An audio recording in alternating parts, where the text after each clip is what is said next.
ഹസ്ബൻഡിൻ്റെ ബർത്ത്ഡേ ആയതുകൊണ്ട് ഞാനൊരു ബിരിയാണി ഉണ്ടാക്കാമെന്ന് വിചാരിച്ചു. അതിന് വേണ്ടിയിട്ട് എടുത്തിരിക്കുന്നതാണ് ഡ്രൈ വെയിലത്ത് ഉണക്കിയ സവാളയാണ്. അതിലേക്ക് നമുക്ക് വെളിച്ചെണ്ണയും നെയ്യും ഒഴിക്കാം.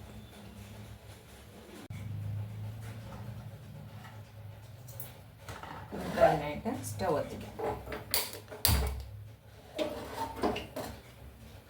എത്തിച്ചിട്ടുണ്ട്. ഇതിലേക്ക് വെളിച്ചെണ്ണ ഒഴിക്കാം.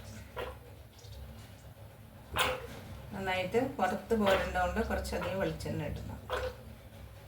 ഇതിൽ ബാക്കി സാധനങ്ങളും കൂടി വറുക്കാനുള്ളതാണ്.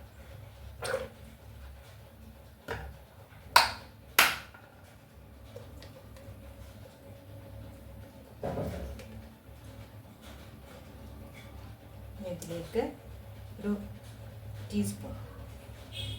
ടേബിൾ സ്പൂണ് നെയ്യ് ഇട്ടിട്ടുണ്ട്.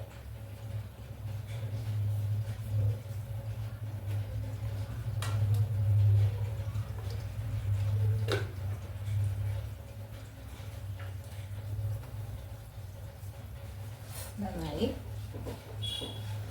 എനിക്കത് മൊരിഞ്ഞ് വരട്ടെ.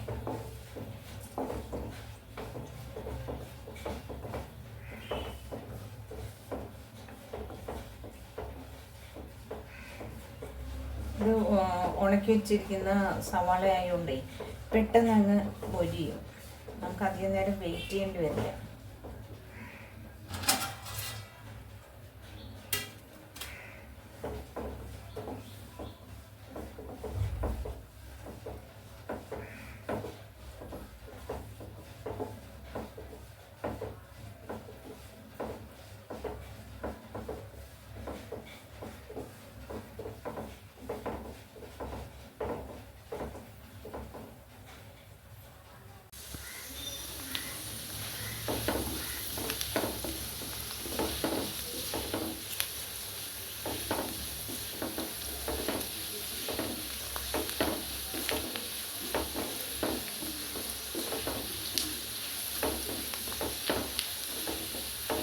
പെട്ടെന്ന് കളർ മാറുകയില്ല.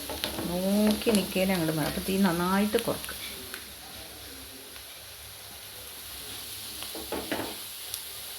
സ്റ്റവ് ഓഫ് ചെയ്ത് കഴിഞ്ഞാൽ അല്ലെങ്കിൽ മുരിഞ്ഞു പോകും.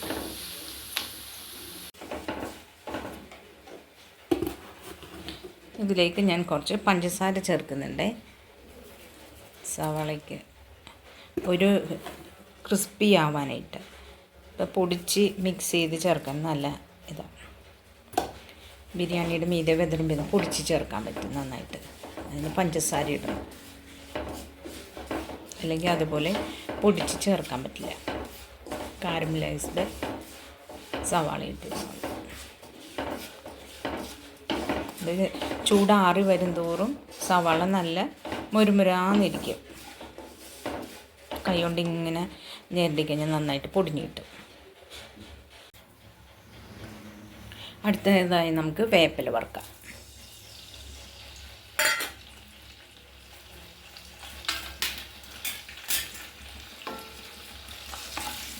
കറണ്ട് പോയി ഇവിടുത്തെ.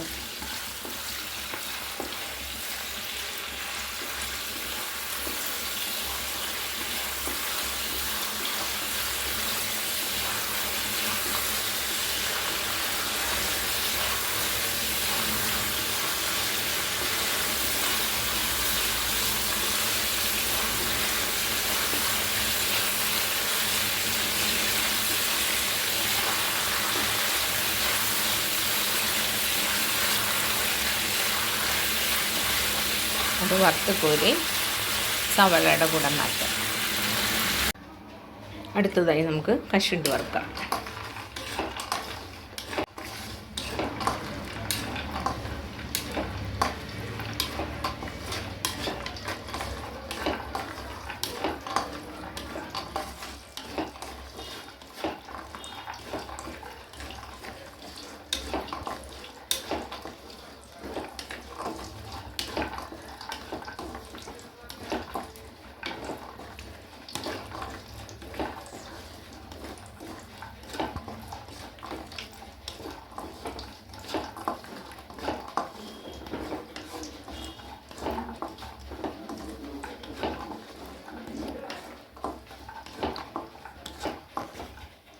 നന്നായി മൊരിയട്ടെ അത്.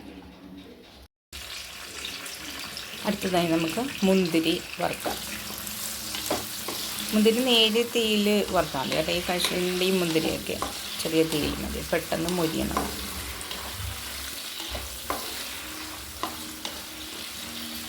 ഉണക്ക സവാളയും മതി.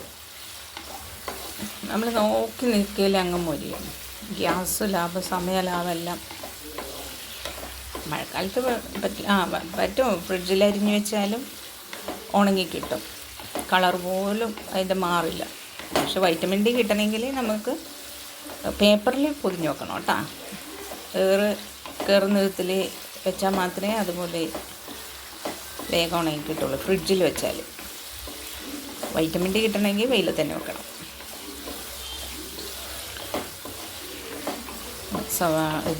മുന്തിരി നന്നായി വഴറ്റി കൊടുക്കണം. എന്നാലും എല്ലാ ഭാഗവും നന്നായിട്ട് മറിഞ്ഞ് വീണ് അത് മൊരിഞ്ഞ് ഉള്ളൊക്കെ വെന്ത് കിട്ടുള്ളൂ.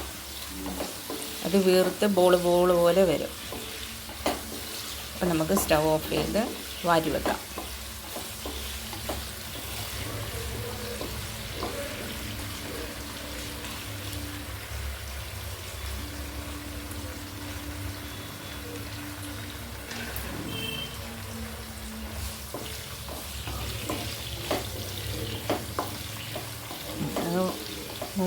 വീർത്ത് വന്ന് തുടങ്ങുന്നുണ്ട്. നമുക്കത് എല്ലാം വീർത്ത ശേഷം നമുക്കത് പാത്രത്തിലേക്ക് വാരി വെക്കാം. കണ്ടോ, ഞാൻ ബിരിയാണിക്കൊരു ഭംഗിക്ക് വേണ്ടിയിട്ട് ക്യാരറ്റ് എടുത്ത് ഒന്ന് വാട്ടിയിടാൻ വേണ്ടി ആ നെയ്യ് വെളിച്ചെണ്ണ കൂടി ഇട്ടതിലേക്ക് എടുത്തിട്ടിട്ടുണ്ട്. കണ്ടോ, ഒന്ന് എണ്ണയിൽ വാട്ടിയിട്ട് ഇതിലേക്ക് ഒരു ഇത്തിരി ഉപ്പിടാം കേട്ടോ.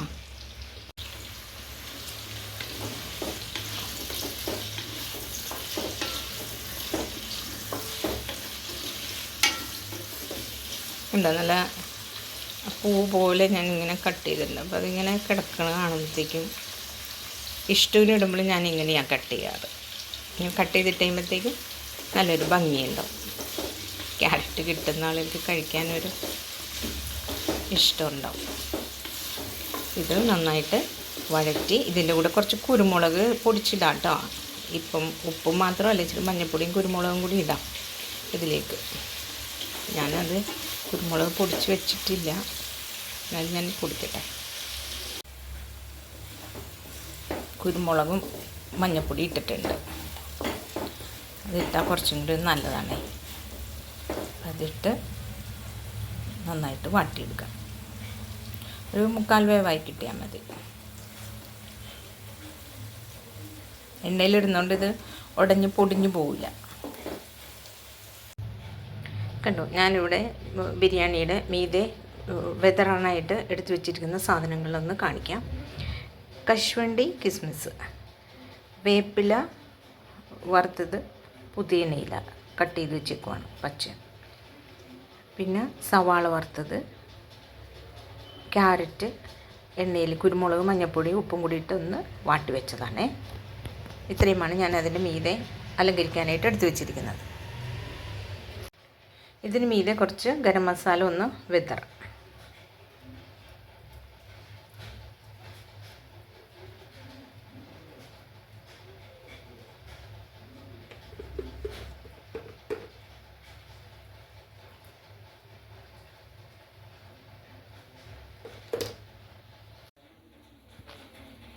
ഉണ്ടോ, ഇനി അരി ഇടാനായിട്ട് കുക്കറിൽ നമ്മൾ നേരത്തെ കശുവണ്ടി കിസ്മിസൊക്കെ വറുത്ത എണ്ണയും ഇട്ടിട്ടുണ്ട്.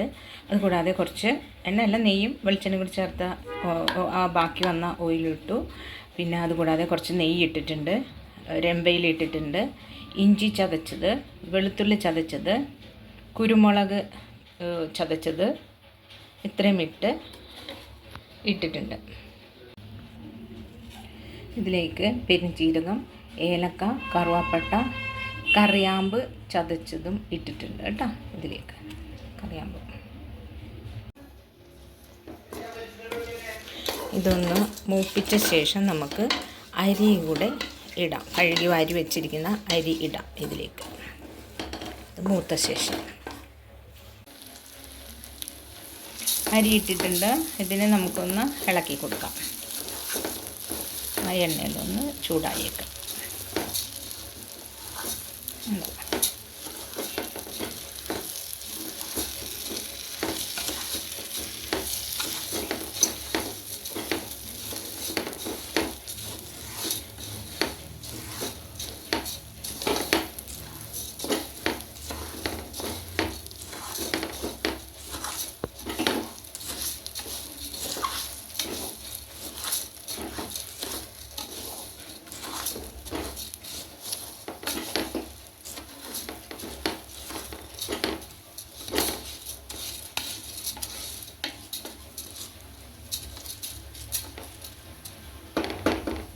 ഇതിലേക്ക് ഈ അളവിൽ വെള്ളം ഒഴിച്ചിട്ട് ഇത്രയും കൂടി വെള്ളം എടുക്കണം. കണ്ടോ, ഇതിൻ്റെ ഈ കയ്യിലിൻ്റെ അളവെടുത്താൽ മതി. എത്രത്തോളം അത്രയും കൂടി പൊക്കം വെള്ളം എടുക്കണം. അതായത് ഈ അരി എത്ര എടുത്താൽ അതിൻ്റെ ഡബിൾ വെള്ളം. ഇതിൽ ഉപ്പിട്ടിട്ടുണ്ട്, ഡബിൾ വെള്ളം ഒഴിച്ചിട്ടുണ്ട്. ഇനി നമുക്കിത് ഇളക്കി കൊടുക്കാം. ലേശം മുമ്പ് നിൽക്കുന്ന വിധത്തിൽ വേണം ഉപ്പിടാനായിട്ട്. എന്നിട്ട് ഇളക്കി കൊടുത്തിട്ട് ഉപ്പ് പാകം നോക്കുക. കുറച്ച് മുമ്പ് നിൽക്കണം ഉപ്പ്, എന്നാലും അത് വെന്ത് കഴിയുമ്പോൾ നമുക്ക് ആ ടേസ്റ്റ് കിട്ടുള്ളൂ. കുക്കർ മൂടിയിട്ടുണ്ട്. ഇനി ഇത് ഇവിടെ ശുശു എന്നും പറഞ്ഞിട്ട് ഇങ്ങനെ ഉള്ള ഭയങ്കര അടിച്ചു പോകണ്ട. ഗ്യാസ് ഫുള്ളായ ആ ഒരു ശബ്ദം വരുമ്പോൾ തന്നെ ഓഫ് ചെയ്തിട്ടേക്കുക. ഒരു 2 മിനിറ്റ് മാത്രം അതിൽ വെച്ചിട്ട് പെട്ടെന്ന് തുറന്ന് ഒരു ഉരുളിയിലോ ഏതിലേക്കെങ്കിലും അത് മറിക്കാം. കുക്കറിൽ തന്നെ വെക്കരുത്, വെച്ച് കഴിഞ്ഞാൽ ഉടഞ്ഞു പോകും. അത് ഒരു ചെറിയൊരു ഉരുളിയിലോ ഒഴുക്കി അതുപോലത്തെ ഏതെങ്കിലും പരന്ന ഒരു പാത്രത്തിലേക്ക് മറിക്കുക, ഉള്ളുള്ള പാത്രത്തിൽ. ബിരിയാണിയിലേക്ക് വേണ്ട ചിക്കൻ കറിക്കായിട്ട് ഞാൻ ചിക്കൻ, മഞ്ഞൾപ്പൊടി, മുളക് പൊടി, മസാലപ്പൊടി, ഇത്രയും മല്ലിപ്പൊടി ഇതും കൂടി ചേർത്ത്, ചെറുനാരങ്ങ, ഉപ്പ്, ഇത്രയും സാധനങ്ങൾ ചേർത്ത് പുരട്ടി വെച്ചിരിക്കുന്നതാണ് ഇത്. ചിക്കൻ കറി ഉണ്ടാക്കുന്നതിന് വേണ്ടിയിട്ട് ഞാൻ ഉണക്കി വെച്ച സവാള തന്നെയാണ് ഉപയോഗിച്ചിരിക്കുന്നത്. അതിലേക്ക് വേണ്ടി രമ്പയിലയും കൂടി ഇട്ടിട്ടുണ്ട്. ഇനി നമുക്കത് വെളിച്ചെണ്ണ ഒഴിക്കാം താളിക്കാനായിട്ടുള്ള. മുളക് പൊടി എല്ലാം എടുത്ത് വെച്ചിട്ട് വേണം കേട്ടോ ഇത് താളിക്കാൻ, അല്ലെങ്കിൽ ഉള്ളി അങ്ങ് മുറിഞ്ഞ് വല്ലാതെ ഇതായിപ്പോൾ. അപ്പോൾ അതിലേക്ക് വേണ്ടിയിട്ട് നമ്മൾ എടുത്തിരിക്കുന്നതാണ് മല്ലിപ്പൊടി, മസാലപ്പൊടി, മഞ്ഞൾപ്പൊടി, മുളക് പൊടി. ഇതങ്ങോട്ട് ഇടാം.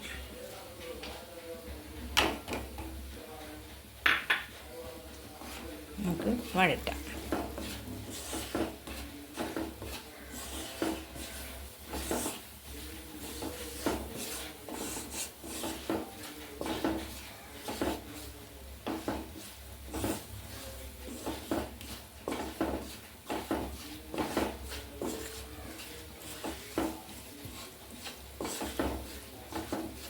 ഇത് അധികം നേരം ഇളക്കേണ്ടി വരില്ല. എന്താണെന്ന് വെച്ചാൽ പെട്ടെന്ന് മൂത്ത് പോകും. തീ വളരെ കുറച്ച് വെച്ചിട്ട് വേണം ഇത് ചെയ്യാൻ, അല്ലെങ്കിൽ സവാള ഉണക്ക സവാള ആയതുകൊണ്ട് പെട്ടെന്ന് അങ്ങ് മൂത്ത് പോകും. അതപ്പോൾ തന്നെ മൂത്ത് തുടങ്ങി. ഇനി നമുക്ക് ഇതിലേക്ക് ചിക്കൻ ഇടാം. കണ്ടോ, ചിക്കൻ അങ്ങോട്ട് ഇട്ടിട്ടുണ്ട്. നമുക്കിത് ഇളക്കി മിക്സ് ചെയ്യാം. ചിക്കൻ പരട്ടി വെച്ചത് ആ പാത്രം, അതിൽ ആ ഗ്രേവി പിടിച്ചിരുന്നത് വെള്ളമൊഴിച്ച് കഴുകിയിട്ട് ഇങ്ങോട്ട് ഇട്ടതാണ്. ഒന്ന് ജസ്റ്റ് ചുറ്റിച്ച് ഇട്ടതാണ് കേട്ടോ ഈ വെള്ളം. ഇത് മതി. ബിരിയാണിക്കാകുമ്പോൾ ഒരുപാട് ചാറായിട്ടൊന്നും വേണ്ടല്ലോ, ഡ്രൈ ആയിരിക്കണമല്ലോ, ഗ്രേവി ആയിട്ടിരിക്കണം. അപ്പം ഇത്രയും മതി. ചിക്കൻ്റെ വെള്ളവും കൂടി വരുമ്പോൾ നന്നായിട്ട് വെന്തോളും ആ മസാലയിൽ. ഇത് നല്ല ഫുൾ തീയിൽ വെക്കാം. തിളച്ച് കഴിയുമ്പോൾ നമുക്ക് തീ കുറച്ച് ചെറിയ തീയിൽ വേവിക്കാം. ഓക്കെ, അതവിടെ ഇരുന്ന് വേവട്ടെ. നമുക്കിത് അടച്ച് വെച്ച് വേവിക്കാം. ഇനി നമുക്ക് ഇതുണ്ട, ഇത് നന്നായിട്ട് വെന്തിട്ടുണ്ട്. ഇനി നമുക്കത് ഉരുളിക്കകത്ത് പകർത്താം, അല്ലെങ്കിൽ ഇതിലിരുന്ന് ഭയങ്കരമായിട്ട് വെന്തുടഞ്ഞു പോകും. കണ്ടോ, ഉരുളിയിലേക്ക് ചോറ് മറിച്ചിട്ടുണ്ട്. ഇനി ഇതിലെ മീതെ നമ്മൾ വറുത്ത് വെച്ചിരിക്കുന്ന സാധനങ്ങളിട്ട് അലങ്കരിക്കാം. കണ്ടോ, കശുവണ്ടി, മുന്തിരി, വേപ്പില, സവാള, പിന്നെ ക്യാരറ്റ്, വറുത്ത എല്ലാ സാധനങ്ങളും ഇതിലുണ്ട്. ഇനി ഇതിൻ്റെ മീതെ ഒന്ന് മസാല തൂണ്ട നമ്മൾ മറ്റേ ഇതിലിട്ടുകൊണ്ട് ഇതെല്ലാം ഇട്ടിട്ടുണ്ട്. ഇനി അടച്ചു വെക്കാം. കണ്ടോ, ചിക്കൻ നന്നായിട്ട് വെന്തിട്ടുണ്ട്. ആദ്യം ചിക്കൻ നമ്മൾ ഇട്ട് കഴിഞ്ഞ് കഴിയുമ്പോൾ അത് ഭയങ്കര ഹാർഡായിട്ട് വരും. അതിനുശേഷം അത് സോഫ്റ്റായി വരും. കണ്ടോ, അപ്പോഴാണ് അത് വെന്ത് എന്നുള്ളത്. കണ്ടോ, അല്ലെങ്കിൽ ഇങ്ങനെ കൂടുതലിട്ട് കഴിഞ്ഞാൽ അത് പൊടിഞ്ഞു പോകും.